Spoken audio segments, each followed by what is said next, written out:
everyone, Allison Steinberg here with Lindell TV. We're with Senator Ron Johnson, who's doing fantastic work on exposing the lies behind the COVID shot, as you call it, because it's not actually a vaccine. Talk to us about what you covered today in the hearing. Yeah, well, I call it injection. Injection, because it's not a vaccine. Yeah. I mean, it really is. It's a platform that turns your body into, every cell in your body into a manufacturing site of the spike protein, which is the most toxic part of the coronavirus. Gee, what could go wrong? Yeah.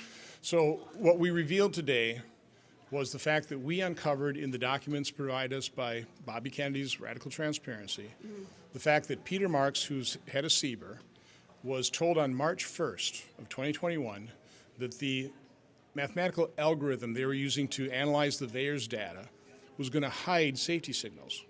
He was told this. And then 26 days later, they used an updated algorithm that unmasked those, told there were 49 cases of severe masking, 25 safety signals of serious adverse events. I mean, sudden cardiac death, pulmonary infarction.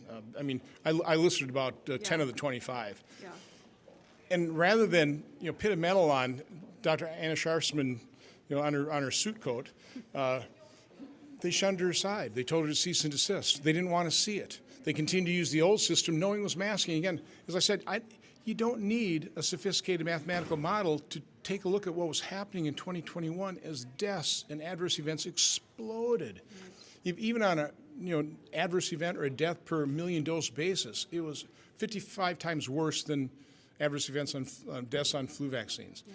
So again, you didn't need a sophisticated model to show you that, and yet they hid behind that sophisticated mathematical model and continued to claim, as we showed Peter Marks talking to the vaccine and the injection injured, till December 22nd, we're just not seeing a safety signal, even though they were treating those very same individuals, promising them that they would make it public, make the studies public, so the other vaccine injured, injection injured would be treated. Mm-hmm. They never admitted it. They never released that study. They never helped anybody other than those original people they treated at the NIH. And again, they were successfully treating them, not total cures, but it was helping them. Yeah. I mean, it's absolutely infuriating and truly criminal, I think. Why do you think this was covered up? I mean, what's your best guess? I said at the tail in the hearings, if you're there and you've approved these things, you want to be responsible for approving a drug that's killing people.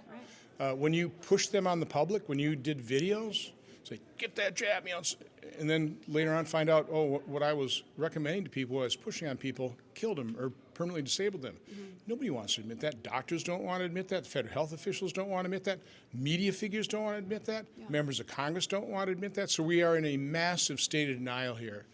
And it's hard to bust through because nobody wants to admit they're wrong here. Yeah, it's amazing to hear so many stories and stories of vaccine injured people who are just, their stories are swept under the rug and covered up, and no one wants to talk about it anymore because it's old news. But there has to be accountability. Are we ever going to see full accountability? We know that there was just a criminal referral for a top Fauci advisor.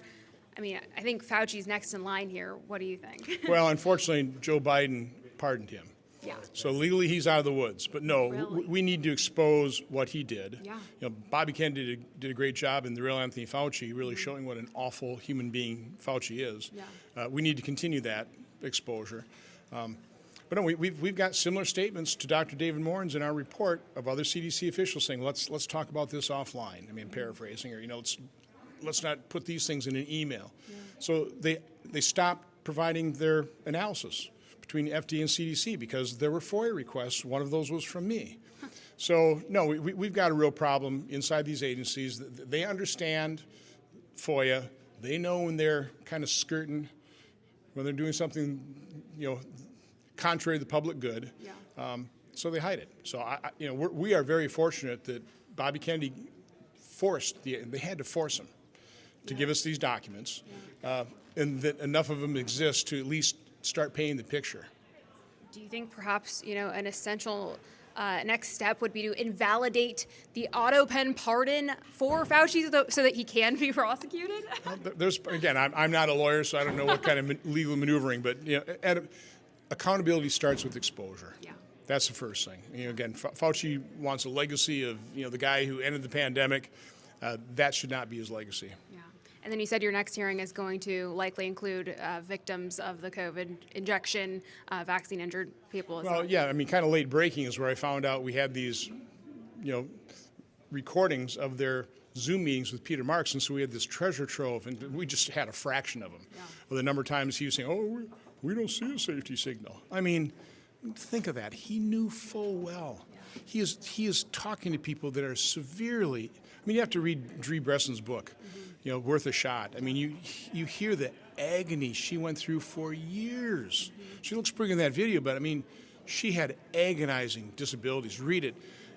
Peter Marks knew that, and he was just sitting there, bold-faced, lying to him, going, "Oh, we're not seeing a signal. Oh, we're going to publish a study. We're going to let the American public know, but just don't say anything about it now." It's really sick and craven. It is very sick. Well, we're so grateful for all the work that you continue to do to expose the tyranny and the corruption. Thank you so much, Senator. We appreciate you.